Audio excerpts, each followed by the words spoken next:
Result हम लोग का 2023 में आया, जिसमें 188 सीट हम केवल विकलांगों की छोड़ दी गई। हम लोग मतलब विकलांग कैटेगरी से आते हैं, हम लोग का कोई शौक नहीं है किसी धरना देने को। और हमारी यही मांग है कि हमारी दिव्यांग साथियों के लिए लेखपाल भर्ती में अन्याय बहुत कर दिया गया है। ये आपसे किसने लिखवाया कि आप लोग इसे? राजस्व वर्षा आयोग ने लिखवाया है कि नहीं, आप लोग कार्य करने के सक्षम नहीं हैं। और सरकार ने सर मैम एक गवर्नमेंट ऑर्डर के माध्यम से विकलांगों को 21 अलग अलग कैटेगरी में बांट दिया है। और सर हमको विकलांग से दिव्यांग बना के हमारा भविष्य विकलांग कर दिया सरकार ने। हम लोग क्वालिफाई करके आए हैं, सक्षम है हम लोग, तो हमें सर हमारी सीटें दी जाएँ। जो भाजपा सरकार बहुत निकम्मी सरकार है ये, इससे हमें कोई बच्चा नहीं ना। अब हमारे आगे यही स्थिति बन रही है कि हम लोग आत्मदाह करके हम लोग खत्म हो जाएं। नमस्कार, मैं हयात अब्बास और आप देख रहे हैं 4 PM न्यूज़ नेटवर्क। अभी हम मौजूद हैं बीजेपी कार्यालय के बाहर, जहां पे तमाम दिव्यांग बैठे हुए हैं और धरना प्रदर्शन कर रहे हैं। इनसे जानने की कोशिश करेंगे कि आखिर धरना प्रदर्शन ये क्यों कर रहे हैं, क्यों आप लोग यहाँ पर धरने के लिए बैठे हुए हैं? जी मैम, हम लोग दिव्यांग कैटेगरी के लोग आते हैं। लेखपाल की परीक्षा भर्ती हुई थी 2022 में, तो रिजल्ट हम लोग का 2023 में आया, जिसमें 188 सीट हम केवल विकलांगों की छोड़ दी गई। और ये कह दिया गया कि गलती से आप लोगों को जो है हम लोग कैटेगरी में शामिल कर लिए थे और प्री मेंस और डीबी तक हम लोग से करा लिए। रिजल्ट देने के में केवल यही बोले कि गलती हम लोगों से हो गया, आप लोगों को नहीं लेना था इसमें। तो उस गलती की सज़ा हम लोग भुगत रहे हैं। पिछले 9-10 महीनों से हम लोग लड़ रहे हैं हर अधिकारी से, और यहाँ तक कि योगी बाबा से गोरखपुर में, यहाँ लखनऊ में तो नहीं मिल पाते हैं, गोरखपुर में पर्सनली मैं खुद मिला हूँ और भी हमारे 1-2 साथी मिले हुए हैं। केवल वहाँ आश्वासन दिया जा रहा है कि आप लोग का काम हो जाएगा, बाकी कोई काम नहीं हो रहा है हम लोगों का। और हम लोग बहुत सीधे साधे लोग हैं सर, हम लोग मतलब विकलांग कैटेगरी से आते हैं। हम लोग का कोई शौक नहीं है किसी धरना देने को और किसी को सताने का, किसी को परेशान करने का, लेकिन हम लोग इतने मजबूर कर दिए गए हैं कि हम लोग जाए तो कहाँ जाएं। ये बीजेपी कार्यालय के बाहर आप लोग धरना दे रहे हैं, कोई मंत्री किसी नेता से बातचीत हुई? यहाँ पर अंदर जो है ये गोपाल कृष्ण राय करके हैं, महामंत्री हैं प्रदेश यहाँ के, मतलब बीजेपी के।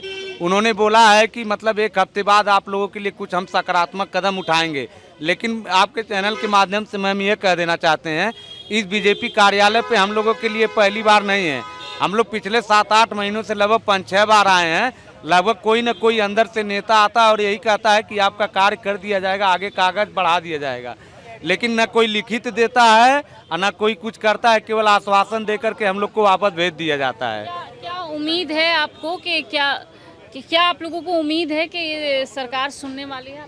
नमस्कार मैम, हम लोग हमारे इतने दिव्यांग साथी हैं, अनेकों जिलों से आए हुए हैं और हमारी यही मांग है कि हमारी दिव्यांग साथियों के लिए लेखपाल भर्ती में अन्याय बहुत कर दिया गया है और अभी तक 188 सीटें भी बची हुई है और हम लोग को 4 साल का समय बर्बाद किया गया है। पेट भी निकलवाया गया है, उसके बाद फाइनल लेखपाल भी दिया गया है, डीबी भी हम लोग को कराएगा। उस माध्यम से हम लोग को डायरेक्ट ज़बरदस्ती हम लोग को लिखवाया भी गया है कि आप लोग मतलब कार्य करने के सक्षम नहीं हैं। हम यही चाहते हैं योगी जी से और मोदी जी से और तमाम यूपी के कर्मचारियों से कि हम लोग का न्याय 188 पदों पर दिया जाए, ताकि हम दिव्यांग भाइयों के साथ अन्याय हो जाए। ये आपसे किसने लिखवाया कि आप लोग इसे? राजस्व वर्षा आयोग ने लिखवाया है कि नहीं, आप लोग कार्य करने के सक्षम नहीं हैं और हम लोग 10 महीने से यहाँ भूख हड़ताल पर और धरना प्रदर्शन पर कर रहे हैं। माननीय अनिल यादव और प्रमोद पांडे जी बोले कि नहीं, चुनाव के पहले हो जाएगा, लेकिन चुनाव खत्म होते ही हम लोग को फिर वही क्रियाकलाप कराया गया। अभी हम लोग चाहते हैं कि अगर हम लोग, ये उम्मीद थी आपको? नहीं, उम्मीद ये लोग दिए थे कि नहीं, चुनाव के पहले आप लोग का हो जाएगा, आप लोग धरना बंद कर दीजिए। ऐसा कहने पर हम लोग धरना बंद कर दिए थे और उसके बाद भी हम लोग का नहीं हुआ है। जुलाई से अभी धरना चालू हो रहा है। सीएम हाउस कार्यालय भी गए, वहाँ पे वो एसडी साहब मिले हुए हैं और वो चाहेंगे तो हो जाएगा, सीएम चाहेंगे तो हो जाएगा अनेक राज्यों में। क्या लग रहा है कि अब क्या करने वाले हैं आप लोग? बैठे रहेंगे या धरना? मैम अभी तो हम लोगों का कंटिन्यू चलेगा ये, जब तक भी हमारा सॉल्यूशन नहीं होता। और सरकार ने सर मैम एक गवर्नमेंट ऑर्डर के माध्यम से विकलांगों को 21 अलग अलग कैटेगरी में बांट दिया है और उस तरीके से हमारी सीटें हमेशा ही खाली जाएंगी और हम लोग की कैटेगरीज को सभी 56 विभागों से बाहर कर दिया है कि सरकार अब विकलांगों को हायर नहीं करेगी किसी पोजीशन पे। तो आप लोग जाएंगे कहाँ, कुछ सरकार ने बताया? मैम जहाँ जाते हैं हम लोग योगी जी से मिल लिए, हम लोग केशव प्रसाद मौर्य जी से मिल रही हैं, पाठक जी से मिल रही हैं, सब लोगों से मिल रही हैं, सबने आश्वासन दिया है, लेकिन बात कोई नहीं मांग रहा। नतीजा ये हुआ है आगे की भर्तियों क्या उम्मीद है कि बात सुनी जाएगी? मैडम उम्मीद तो नहीं है, मगर अभी एक शासनादेश गवर्नमेंट ने चेंज किया है और उसमें कहा कि आपको 2024 में लिया जाएगा। मगर मैडम अगर हमें 2024 में हम कार्य करने में सक्षम हो जाएंगे तो 2022 में क्यों नहीं है? हमें इसी भर्ती में ले लिया जाए, हमारी 188 सीटों को भर लिया जाए। यही आपके चैनल के माध्यम से सरकार से निवेदन है। अब आप लोगों का अगला कदम क्या होगा? हाँ मैम, हम लोगों का मैम हम लोगों का आरक्षण खत्म कर दिया सरकार ने। सरकार ने विकलांगों का आरक्षण खत्म कर रही है सरकार। और सर हमको विकलांग से दिव्यांग बना के हमारा भविष्य विकलांग कर दिया सरकार ने। और हमारी 188 सीटें जो खाली पड़ी हुई हैं उस पर हम लोग को चाइनीज़ विकलांगों को नौकरी देने से सरकार क्यों कतरा रही है भाई? हमारी सीटें हैं खाली पड़ी हैं, हम लोग क्वालिफाई करके आए हैं, सक्षम है हम लोग, तो हमें हमारी सीटें दी जाएँ। तो सरकार हमारा आरक्षण खत्म कर रही है भाजपा सरकार। जो भाजपा सरकार बहुत निकम्मी सरकार है ये, इससे हमें कोई बच्चा नहीं ना। अब हमारे आगे यही स्थिति बन रही है कि हम लोग आत्मदाह करके हम लोग खत्म हो जाएं।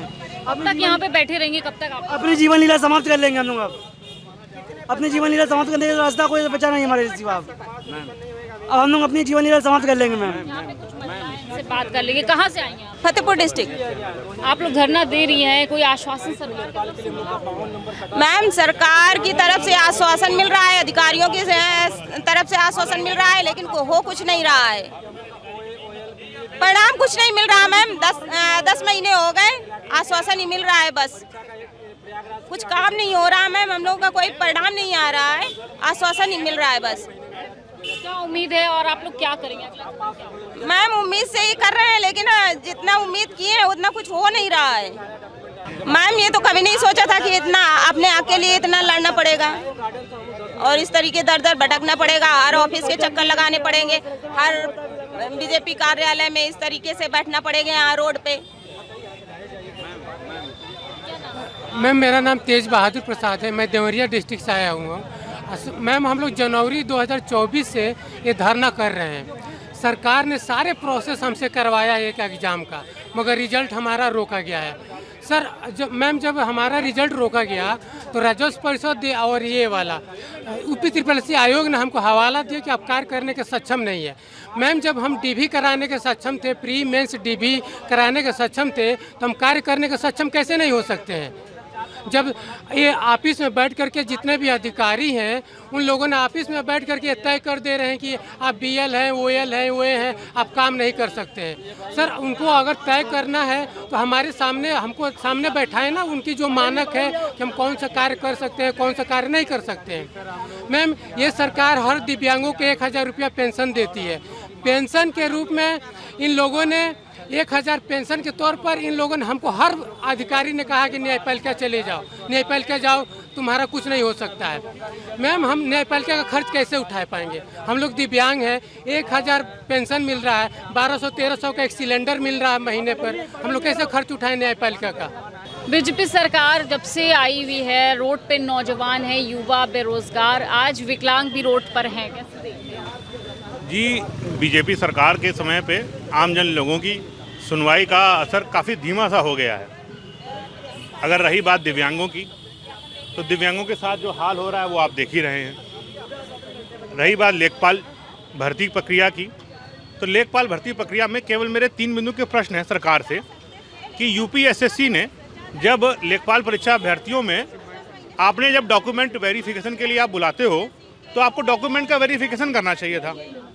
आपने डॉक्यूमेंट वेरिफिकेशन करवाया तो आपके पास तो हमारा रिजल्ट था, हमारी पहचान थी, हमारा एप्लीकेशन था, सब कैटेगरी सब कुछ था आपके पास, शासनादेश भी था।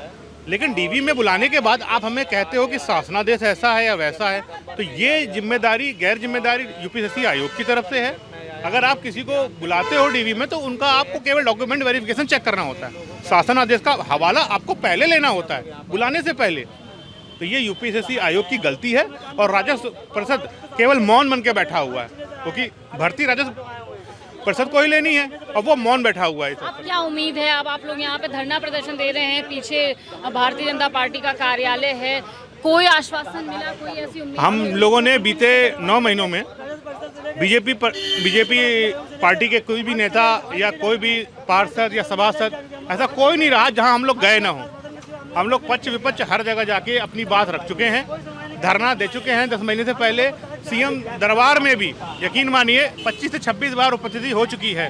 लेकिन वो ये साफ कह रहे हैं कि हम आपको नहीं लेंगे, सीटें खाली हैं। आपने ये नहीं पूछा कि क्यों नहीं लेना चाहते हैं, हम लोग कहाँ जाएंगे? वो ये कह रहे हैं कि शासनादेश के अनुसार आप शासनादेश में नहीं आते थे, इसलिए है। जब उनसे पूछा गया कि डीवी में क्यों बुलाया, तो वो ये कहते हैं कि अरे हमने आपको ये बुलाया था इसलिए ताकि आपकी कैटेगरी और उसके लिए हम आपसे मेरिट देख सकें।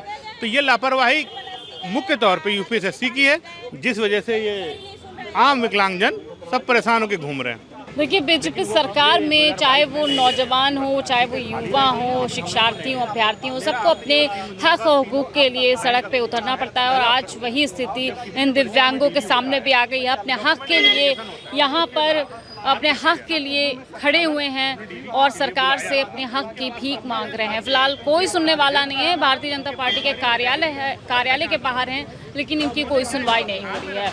अभी फिलहाल आत्मदाह करने के लिए ये लोग परेशान हो रहे हैं कि आत्मदाह करना पड़ जाएगा इनको, क्योंकि सरकार इनकी कोई भी सुनवाई नहीं कर रही है। कैमरा पर्सन सत्यनारायण के साथ मैं हयात अब्बास,